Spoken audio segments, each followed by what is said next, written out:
Welcome to the 16th edition of the Bronx Bomber Ball Podcast.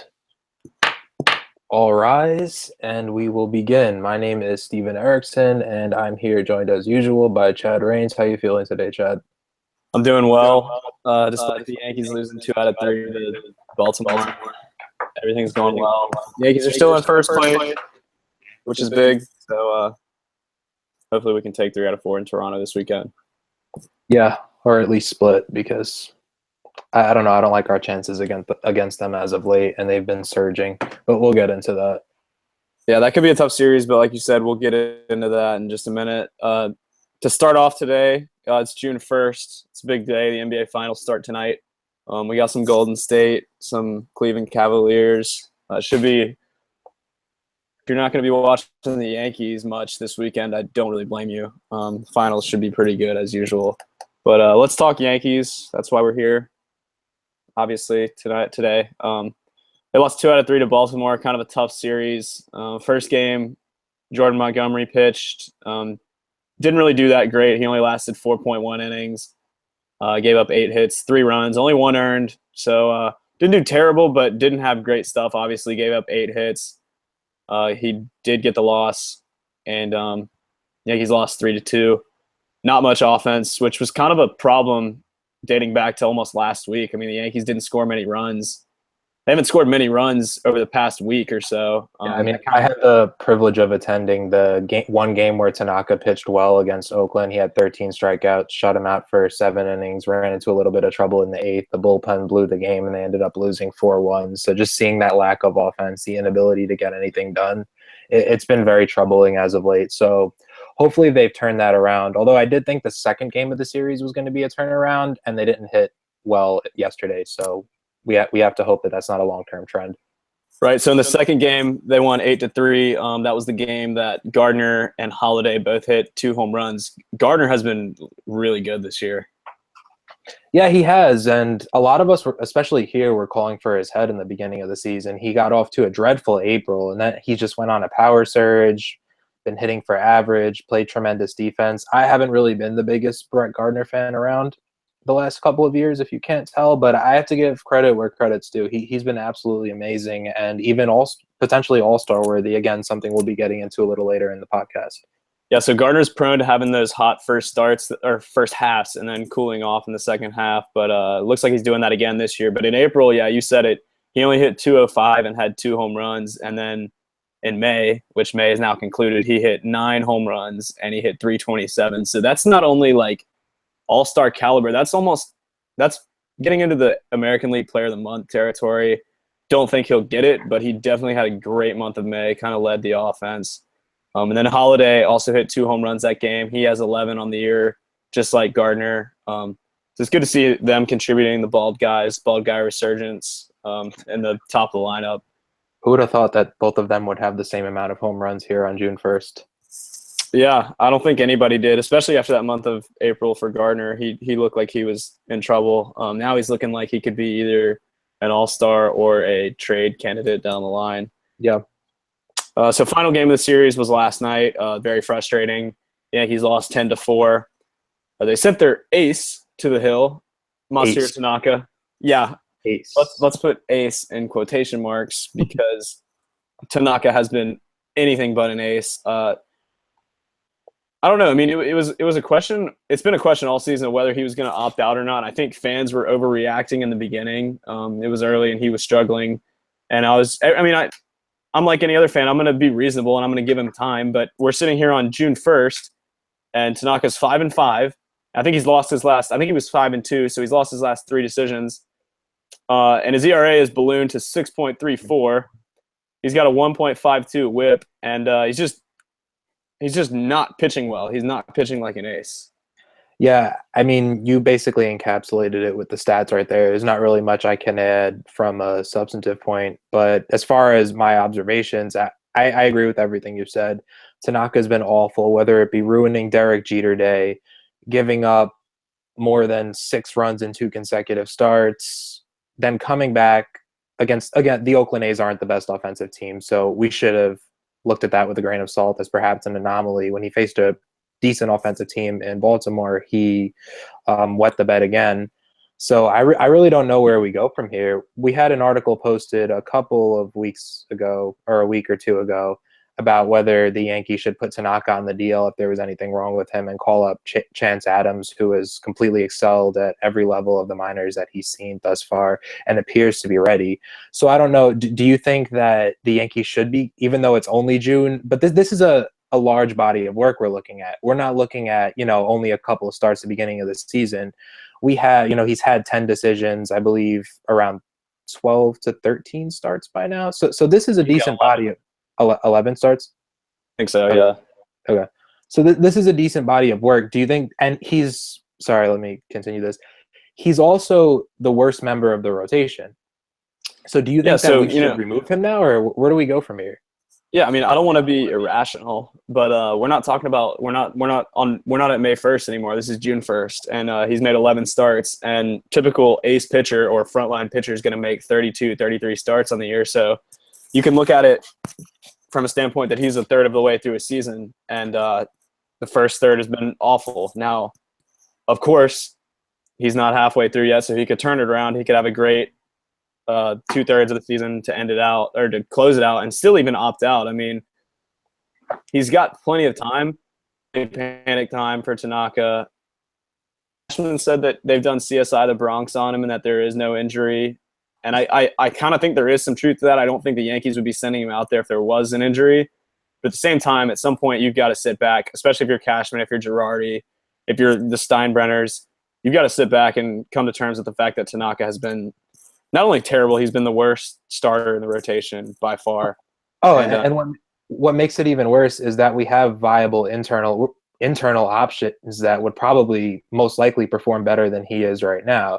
Again, we could talk about all these trade deals. We're obviously probably not going to make any big splash. Yeah, exactly. So if we do need to find an option in the rotation, it's going to be internally. And like we were talking about before, Chance Adams, he appears to be ready, and it's just a matter of, do the Yankees pull the plug on Tanaka? Like you said, again, we don't want to be irrational, but it comes to the point where we're sending this guy to the mound every fifth day, and he's losing. He's not just losing, he's getting killed. Exactly. You're talking about 6+ runs an outing. That's a 6.34 ERA. That's unacceptable. Nonetheless, from a number 5 starter, we were complaining about CC. I would take CC over him any day of the week right now. Exactly, and Michael Kay said it on the broadcast last night. I think Tanaka's allowed it was either 6 or 7 earned runs 3 times this year. He hadn't done that previously entering this season, so definitely don't want to be extremely hard on Tanaka. His full body of work, his full career, he's been pretty good, but I'm not his biggest fan. He gives up a lot of home runs, and this season has been terrible.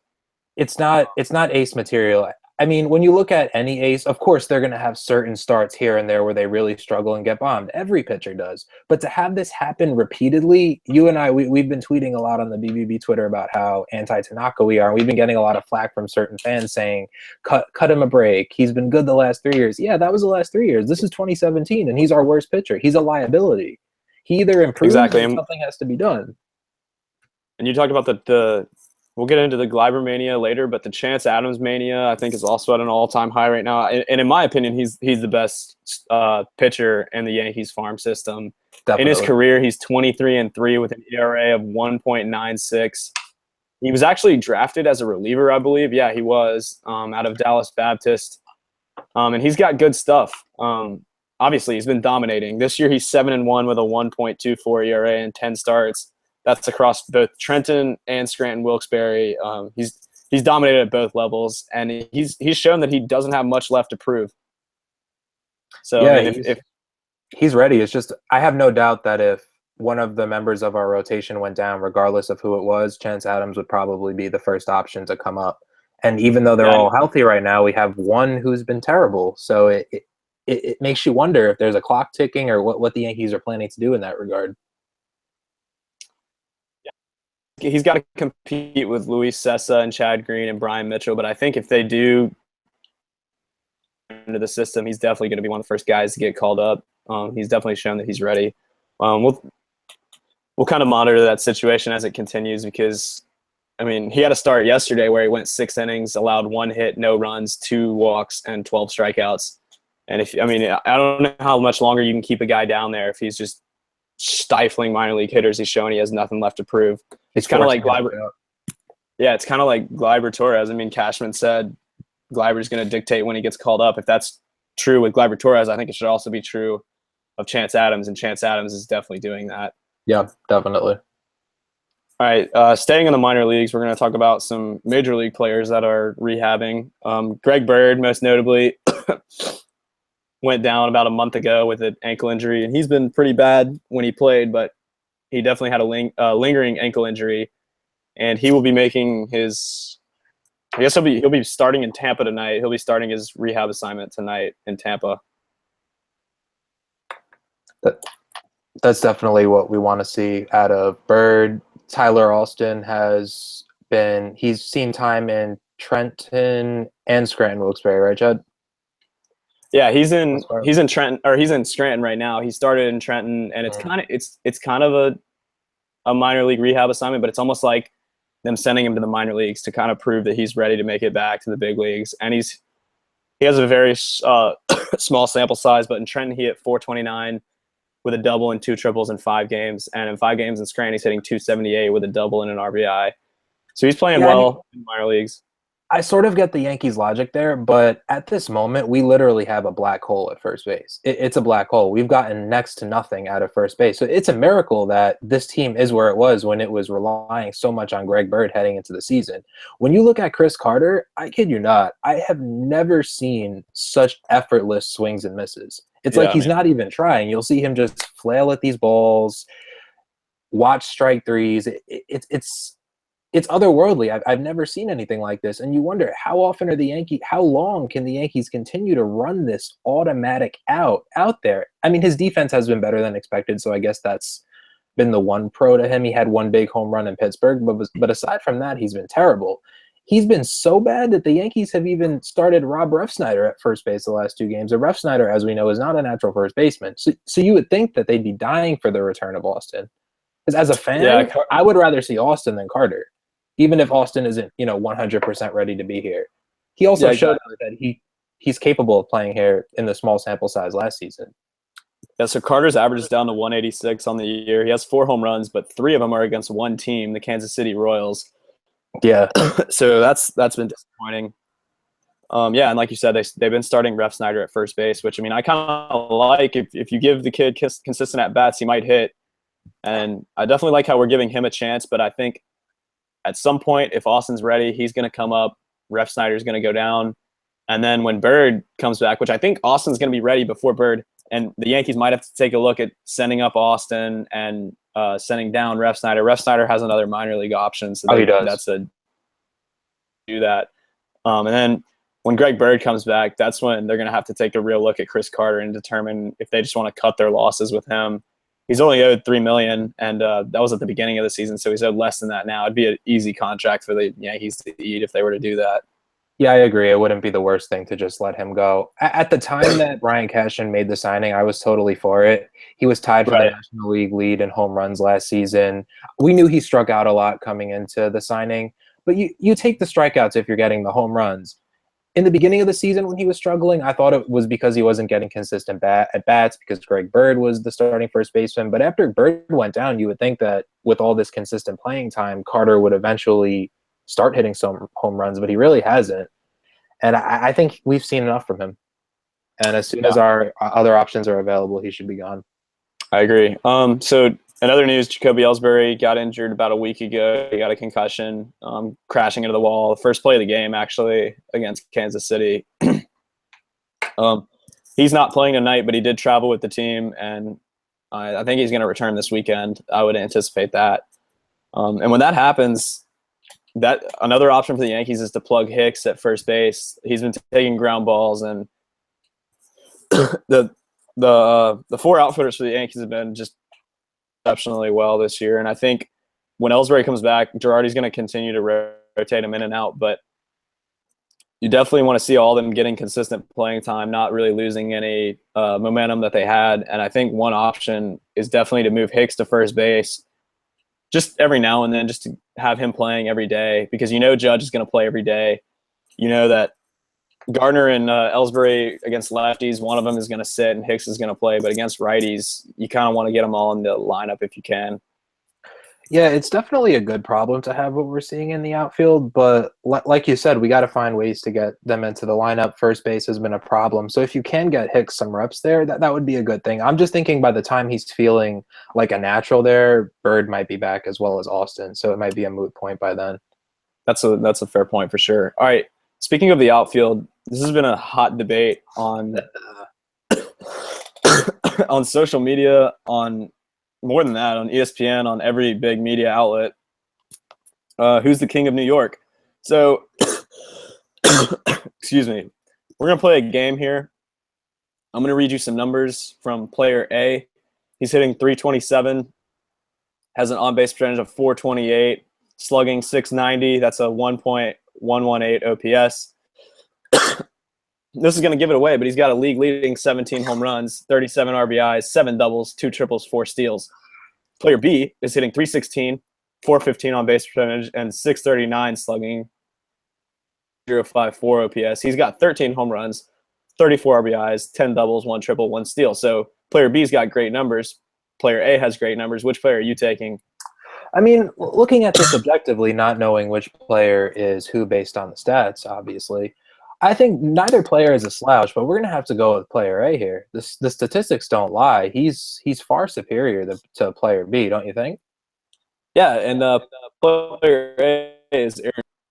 Didn't want to give it away, but the league leading home runs might have done that. And I don't want to take anything away from.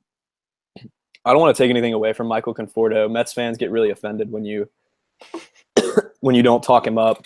Michael Conforto Conforto's a great player. Don't get me wrong. I kind of like him personally. He's a really good young player. He's a young talent. He's an exciting player. I just don't think he's the superstar that Aaron Judge is. Yeah, I'm going to agree with you there. We've seen a lot from Michael Conforto. We can't also forget that when the Mets outfield is healthy, Conforto is platooning out there in that crowded outfield, whereas Aaron Judge is the undisputable starting right fielder for the New York Yankees. There is no question about that, regardless of who. You see, even because we have that out, this is a perfect example. We have a lot of good 4 outfielders who are capable of starting. What does Girardi do when we're facing lefties? Either Gardner or Ellsbury gets benched, or he'll rotate the 2 of them out in lieu of Hicks. Very rarely will Judge get a day off, and if he does, it's just to have a day off. It's not because he deserves a day off. Yeah, exactly. Judge is playing every day, and I mean, don't get me wrong, Conforto definitely deserves to start every single day. That's almost a bad reflection on the Mets that they're platooning their best outfielder. Yeah, I mean, well, disaster. He's the best outfielder this year. Cespedes is better. He's more talented. Jay Bruce might even be better than Conforto. I definitely need to see more from Conforto. I also need to see more from Judge, but from what I've seen from Judge, I mean, he's a stud. He's a superstar in the making. Conforto is a good player. I don't think he's a great player. I think Judge has the potential to be a great player, and that's what Alex Rodriguez said. Yeah, you definitely see. And what he says goes. What Alex Rodriguez says goes, exactly. You definitely see. I mean, I hate to say this because a lot of people will jump on me for it probably, but I see a little bit of A-Rod in Judge, don't you think? Just from a player point of view, they're both absolutely huge. They demolished the ball. 5 tool players. One was an infielder. One is an outfielder. So it's not really a totally fair comparison. But as far as the way they approach the game, I see a lot of similarities. Steroids and all the sideshows aside, obviously.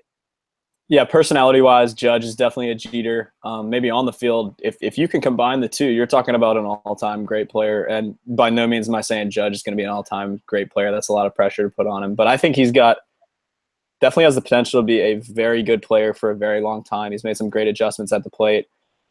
Conforto hit like 220 last year. He's up to 316. Obviously, Judge didn't hit 200 in his first season. There was a limited amount of at-bats there, but yeah, I'm definitely taking Aaron Judge over Michael Conforto right now. But tomorrow, I'm going to do it next week, next month. It's not even a debate in my mind. Into the foreseeable future, most definitely. Yeah. All right, moving on. We got a couple more minutes left. So we're about halfway through. We're going to talk about the All-Star voting. Yankees had some success actually, and just like their season, they've had success on the All-Star ballot, which they should because they've had players really performing very well. So leads at second base. He's only up by 536 votes on Jose Altuve, and Altuve is a very popular player. So and if I were to guess, I'm going to say Altuve probably wins the fan vote, but Castro definitely belongs on the All-Star team, and he will be there if he continues hitting us. You've also got Aaron Judge, who is second in the outfield, but he's only second to Mike Trout votes. Aaron Judge has the second most votes, and Trout's been the best player in baseball this year, so definitely deserving of him to get the most votes. It's disappointing that he's injured. That might actually be able to catapult Judge into that top spot and in the fan voting. Yeah, and I think at this point, I don't think Judge is slowing down. I think he's going to be starting for the American League in that All-Star game, and he might even get a chance at a crack at the home run derby. Yeah, that'll be an amazing storyline to see Aaron Judge go against Giancarlo Stanton. Two absolute monsters, huge, brawlic beyond imagination, facing off. Obviously, I'm thinking it'll be a letdown because that's just how these things tend to go. But if both of them really showcase their power, that'll be a hell of a home run derby. Probably one of the more exciting ones that we've ever seen. Oh, yeah, that'll be a lot of fun. I think everyone would be interested in that. And then the All-Star game is in Miami this year, so I think there's going to be a lot of pressure on Giancarlo to definitely do the home run derby. And he's definitely going to do it. And Judge has expressed an interest as well. Yeah, Judge did it in college, and he won. When he was at Fresno State, he participated in a home run derby, and he won. So I think if he gets invited, he's going to do it. I mean, he's a humble guy, but he likes having fun. He's a young player. So in more All-Star updates, you've got Gary Sanchez, who's in fourth place. He's been hindered by an injury this year. He's been trying to get back on track, getting consistent playing time, which is kind of hurt because Tanaka's personal catcher, Romine, which was proven last night that that's not a good combination because Romine started and Tanaka sucked. But yeah, it's just reps away from Sanchez. Yeah, he's taking some at-bats from Sanchez, but Sanchez is getting back on track. He's at fourth place among American League catchers. He's about 150,000 votes behind Salvador Perez. And Perez has been the best catcher in the American League, so once again, that's deserving.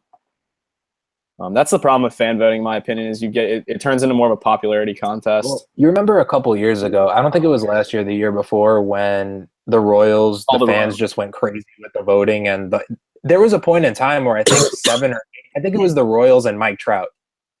I think it was. That changed a little later, but I think it was maybe this time, about a month out, the starting American League All-Star team was the Royals and Mike Trout. So that really exemplifies that issue.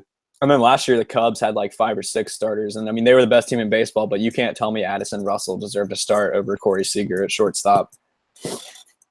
Yeah, there's a big problem. I think it's good that we have a bit of a mix, but I'd like to see maybe not the starters be entirely based on fan voting, a mix. I don't know how they would do it. Yeah. Sort of how you see it this year. Manny Machado is leading at third base, and he's hitting 205. He didn't get a hit against the Yankees. I think he was 0 for 14 across the whole series. He started at about 225, so he saw his average dip 20 points. Yeah, he's off to a crazy slump. I don't know how to explain that. So as far as Yankee All-Star starters, I mean, I'll give who I think is going to make it. I'm sure we agree, but if you have anything else to add, I'm looking right now at starting, definitely Aaron Judge, potentially Starlin Castro. If Starlin Castro isn't starting, then he'll, in all likelihood, be a reserve unless he goes into a terrible slump. Brett Gardner, because of the hot streak he's been on lately, if he continues to perform like this, and even if he falls off a little bit, I think Brett Gardner deserves to be a reserve. So that's Judge, Castro, Gardner, Dellin Betances out of the bullpen. He's a given. He has a sub-1 ERA. He has to be there. Chapman would probably be there if he was healthy, but he won't. And I'm also looking at, we talked about Gary, but Didi might be a wild card. Didi Gregorius missed the entire month of April with his injury, came back early May. He's performed exceptionally well since he came back, and he's just continuing to progress each season that he's in the majors. So when I'm looking at it, I would say we're going to have 5, potentially 6 Yankee All-Stars. What do you think, Chad? Yeah, I'm in agreement with you there. Judge is going to start. I think Altuve is going to end up winning the fan vote, so I think Castro is going to be coming off the bench. We talked about it before, but I do think Brett Gardner is going to be there if he continues his success. And then I see Dellin Betances. Those are the four. Well, I would say take Gardner out, and you've got three givens. Gardner's more of a probable than a wild card. And then you throw in wild cards like Gary Sanchez, Didi Gregorius. They could go either way. And then you've also got to look at pitching. I really do think that Severino and Pineda have kind of a slight chance at making. I mean, Severino's got a sub-3 ERA, and Pineda's is about 3.3. So they've both been very solid. And if they continue pitching well, then they could see their names in Miami for the All-Star game.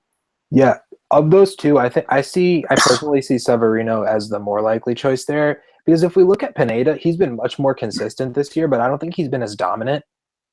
Whereas Severino has exhibited some real dominance, and if he continues to pitch the way he has lately, then he should be there.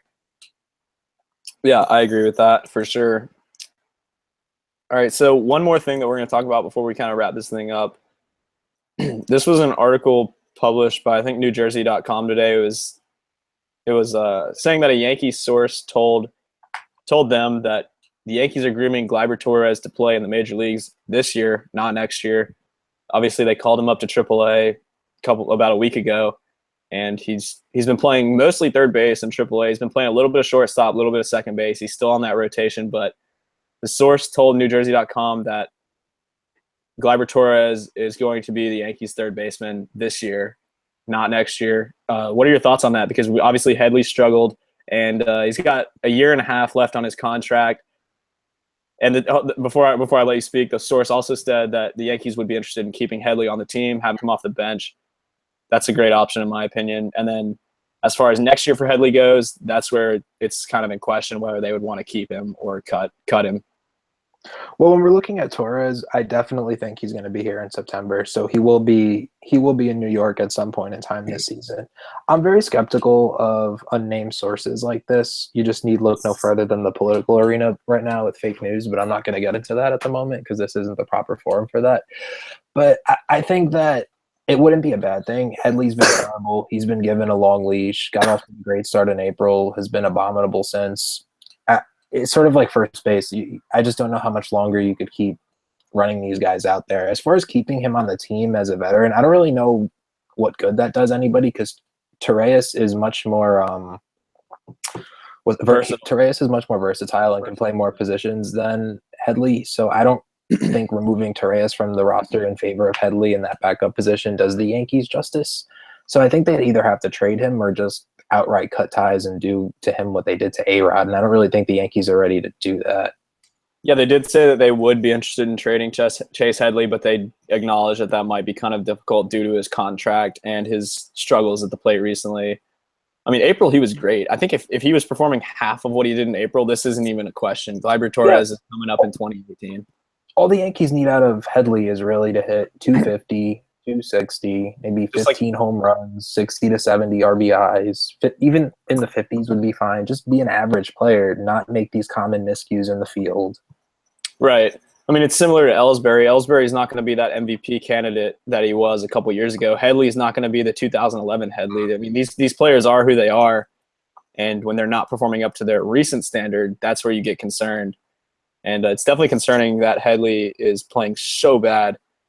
I'll get to his numbers in a second, but yeah, I mean, it's like I said, like if he's performing well or decently well, then this isn't even a question. Gleyber Torres is not coming up this year because there's no need. But in the month of May, Headley hit 165, and he didn't even hit a home run. He hit 3 in April, and he hit 301 in April. So those are very respectable numbers, and he dropped off the face of the earth in May. I mean, I'd definitely be willing to give him at least most of June to see if he straightens it out. But if he continues on the pace of May, you're sort of forced to make a move there because you can't keep sort of Chris Carter, like you can't keep running these auto outs out. You just can't keep doing it. You're doing the team a disservice. Also have Tyler Wade in the minor leagues, which they're trying to groom him to be a Ben Zobrist type player option. But I think there's a lot of Gleyber mania, and there's going to be a lot of pressure on the Yankees to play him. And we could definitely be looking at Gleyber Torres being the Yankees starting third baseman on July 14th when the Yankees play in Boston. That's the first game after the All-Star break. Wow. That would be something.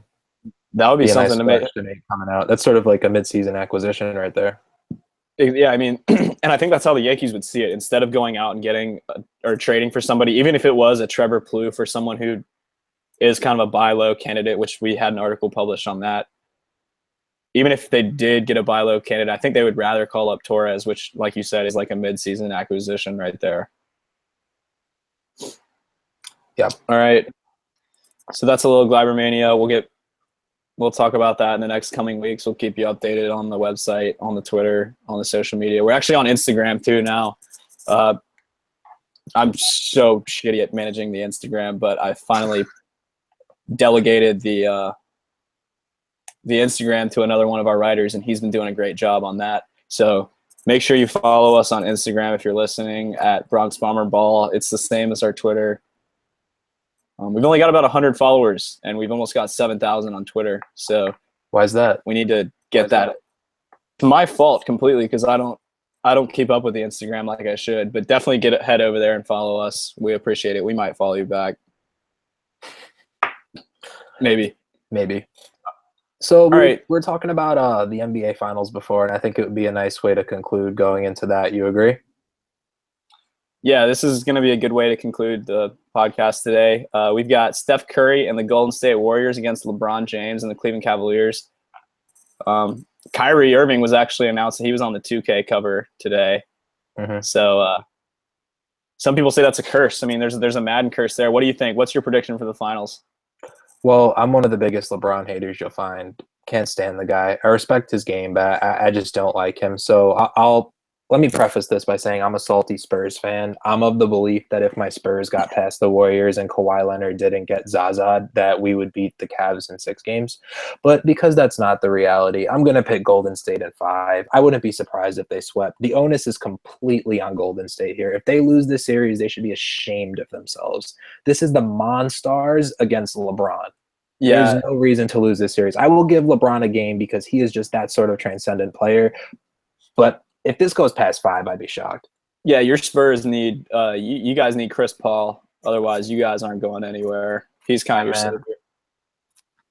Yeah, I love Chris Paul. By the way, he went to my high school. I don't like him, but if he comes to the Spurs, I will like him.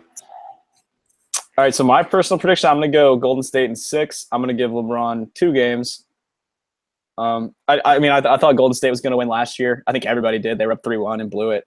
And I hate Kyrie Irving because I'm a Carolina student. I'm not only a Carolina fan, I'm a Carolina student. He went to Duke. Oh, so, and yeah, you were kind of looking at me. I know you don't follow college basketball, but yeah, I don't like Kyrie. He didn't really contribute at Duke because he missed most of the season with a foot injury. So I'm going to let my bias get in the way there, but I'm not a huge fan of Kyrie. I like his talent. I respect his talent. I think he's a great point guard. I just don't like him because he went to Duke. That's just who I am. I mean, if you went to Duke, I probably don't like you. I'm sorry. I'll give you a chance. Maybe. But yeah, like you said, LeBron's a great player. I mean, he's a legend in the making. He's been to 7 straight finals, but I think he's going to fall to 3-4 in the finals. I think the Golden State Warriors 3-5. 3-5. My Spurs beat him in 2007. You're right.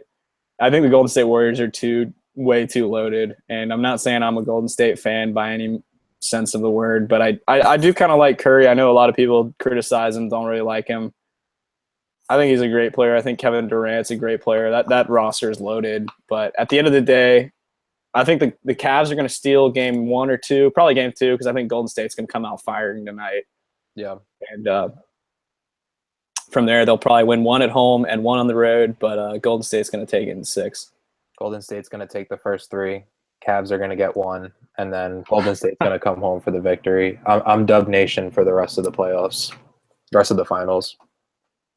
Yep. It's pretty much all we have here today. Yeah.